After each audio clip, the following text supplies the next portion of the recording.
대한 엄중한 수사를 촉구드리는 탄원서를 경찰에 제출하였습니다. 다시 한번 죄송하다는 말씀을 드리고 싶고요.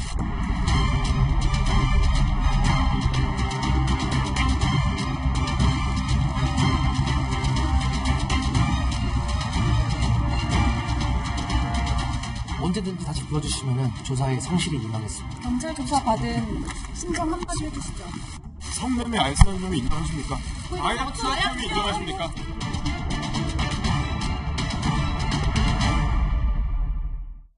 자, 김지환 기자 스튜디오에 나와 있습니다. 오늘 어떤 소식으로 준비를 했습니까? 네, 앞서 보신 것처럼 클럽 버닝썬 사건 여파가 어디까지 갈지 가늠이 안 될 정도로 네. 연일 속보가 쏟아지고 있습니다. 네. 경찰 수사 어디까지 왔는지, 또 가수 승리는 어디까지 연루된 건지 하나하나 따져보겠습니다.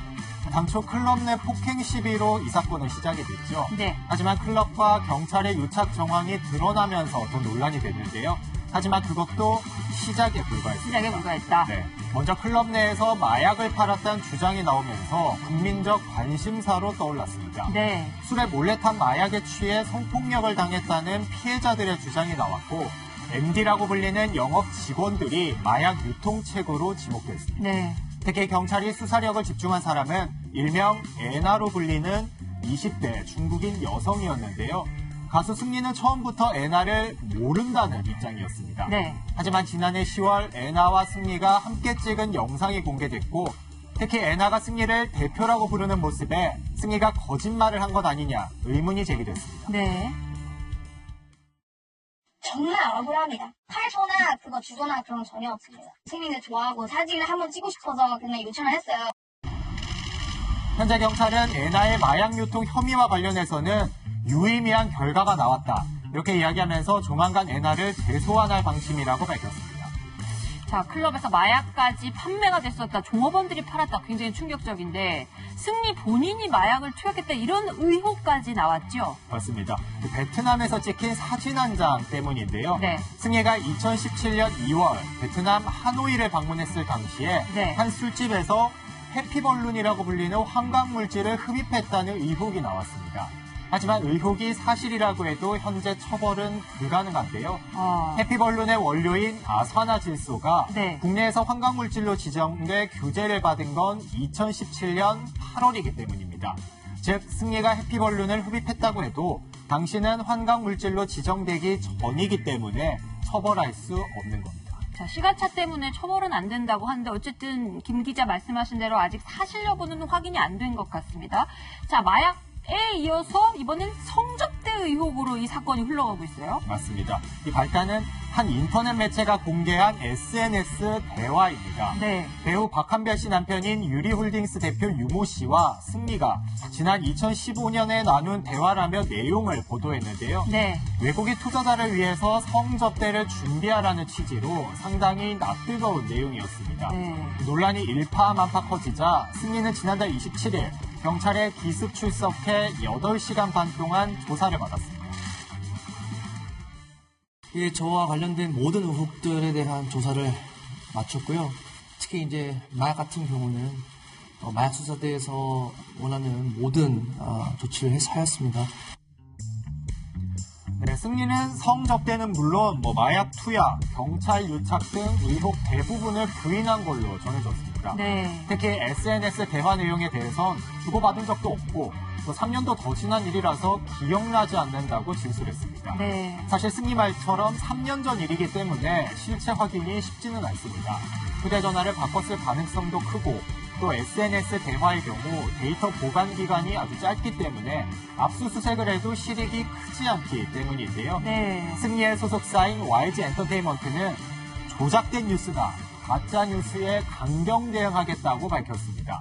현재 경찰은 성접대 의혹을 처음 보도한 기자에게 SNS 원본을 요청한 상태입니다. 네. 자, 마약 성접대까지 나왔습니다. 그런데 이번에는 승리가 필리핀에서 초호화 생일 파티를 했다 이런 얘기까지 나왔어요. 소개해 주시죠. 네. 영상이 하나 준비가 되어 있는데요. 흥겨운 음악에 맞춰 춤도 추고 또 친구들과 함께 수영장으로 몸을 던지는 승리의 모습이 이렇게 보여져 있습니다. 네. 2년 전 필리핀 팔라완에 있는 한 리조트에서 열린 승리의 생일 파티의 모습인데요. 네. 5억 4천만 원을 주고 통째로 빌린 이 리조트에서 이틀간 생일 파티가 열렸습니다. 일반인들은 상상하기 힘든 그런 파티긴 하네요. 네. 그 와중에 참석자 명단도 예사롭지 않습니다. 네. 클럽 버닝썬의 공동대표이자 이번 국가수 마약 검사에서 양성 판정을 받은 이문호 씨도 참석해서 승리와 친분을 과시했는데요. 버닝썬 투자자로 알려진 대만 여성과 한국, 일본, 중국 등지에서 온 재력가, 그리고 모델 등 총 150여 명이 참석을 했습니다. 승리는 리조트에서 벌인 생일 파티의 모든 비용을 부담했는데요.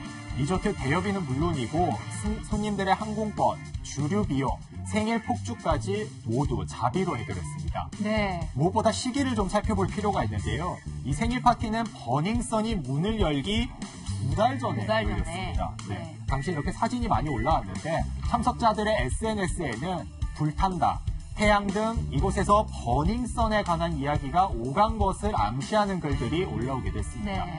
승리는 그동안 홍보이사로 이름만 빌려줬을 뿐 버닝썬 운영에 관여하지 않았다는 입장을 유지했는데요. 네. 정말 버닝썬 경영과 무관한지 의문이 갖게 만드는 대목이라고 할 수 있습니다. 이 와중에 YG 엔터테인먼트는 문서를 폐기하는 파쇄차를 불러 눈총을 받았는데요. 네. YG 측은 정기적인 문서 파쇄 작업이라고 해명했지만 공교롭게도 승리가 경찰 조사를 받는 사이 파쇄차를 불러 의문을 샀습니다. 경찰은 수익 분배 구조 등을 통해 관련 의혹을 확인할 계획입니다. 이 클럽 정말 젊은이들 많이 다니는데 도대체 이런 일들 의혹에 멈추는 건지 아니면 어디까지가 사실인지 참 궁금합니다. 마약 성접대 또 뭐가 남았습니까? 네, 말씀하신 것처럼 양팔 껍질처럼 의혹이 계속 나오고 있기 때문에 경찰의 수사가 진행되면서 일부 의혹은 사실에 가까워지는 모양새를 보여주기도 했습니다. 네. 이 때문에 경찰은 수사에 더욱 속도를 내고 있는데요. 특히 최근에 버닝썬 VIP룸 화장실에서 촬영된 것으로 추정되는 성행위 동영상까지 나와서 경위를 조사하고 있습니다. 무엇보다 클럽 내에서 마약이 유통됐다는 의혹이 나온 만큼 버닝썬을 드나들며 마약을 투약한 VIP들이 누군지에 VIP. 대해서도 수사가 진행될 걸로 보입니다. 이 때문에 당분간 논란은 끊이질 않을 걸로 예상되는데요. 이 사건이 불거지기 전 승리의 별명 승치비였죠. 네. 소설 위대한 개츠비에서 성공한 젊은 사업가로 나오는 주인공의 이름을 딴 겁니다. 네. 아이돌로서는 이례적으로 여러 사업을 성공시켜서 붙은 별명이었는데요. 하지만 이제는 범죄의 온상으로 지목된 버닝썬과 이곳을 둘러싼 의혹에 얼마나 깊이 관여돼 있는지 명백히 밝혀야 한다는 요구가 거셉니다. 자, 버닝썬 사건 꼼꼼하게 짚어주신 김지환 기자 2주에 다시 새로운 소식으로 모시겠습니다. 저는 60초 후에 다시 돌아오겠습니다.